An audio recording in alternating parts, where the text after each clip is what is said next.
Four-wheel drive is more popular than ever, and for good reason. But do you know how to use your vehicle's four-wheel drive system?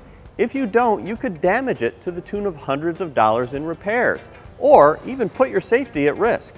Now, if you have a vehicle with the type of all-wheel drive or four-wheel drive that has no controls, then you have nothing to worry about. I'm talking more about the more classic hardware that has controls and requires the driver's intervention. And nothing requires more driver intervention than a mode called PartTime four-wheel drive.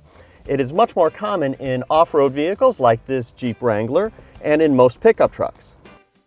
The term PartTime four-wheel drive is appropriate because it's a mode that you can use only part of the time. The reason is when you put it into PartTime four-wheel drive, usually marked 4H or 4 high, it splits the power evenly between the front and rear axles, which is great if you're on loose surfaces. But if you go to turn the vehicle, it doesn't allow the front and rear wheels to turn at different speeds, which is necessary.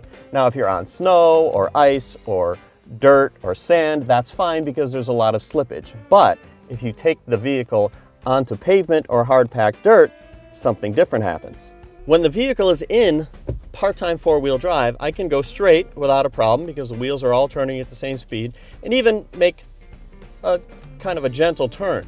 But if I start to turn the wheel a little bit farther, you start to feel the wheels fighting each other, the front and rear wheels, and there's a bucking sensation and the tires are kind of scrubbing against the ground. Sometimes you can hear it. This is what can cause the damage. And as you can imagine, if you are taking a high-speed turn and your wheels aren't spinning freely, that can be a one-way ticket into a roadside ditch.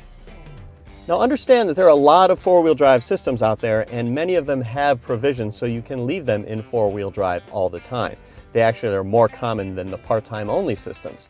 And now for 2018, for the first time, even the Jeep Wrangler is offering one of these modes called full-time four-wheel drive between the two-wheel high and the four-wheel high part-time mode. It's just called 4H Auto. Typically, if you see on a vehicle 4A or Auto or all-wheel drive, that means that is a mode you can leave it in all the time and not worry at all. As for the L, which you might see in a lot of four-wheel drive systems, that's four-wheel low gear.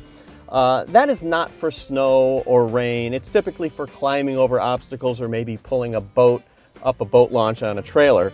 Most people will never ever use that. So if you're a normal driver just dealing with foul weather, you're going to want to put it into part-time four-wheel drive only when you need it, or put it in an auto mode and it'll take care of the rest for you.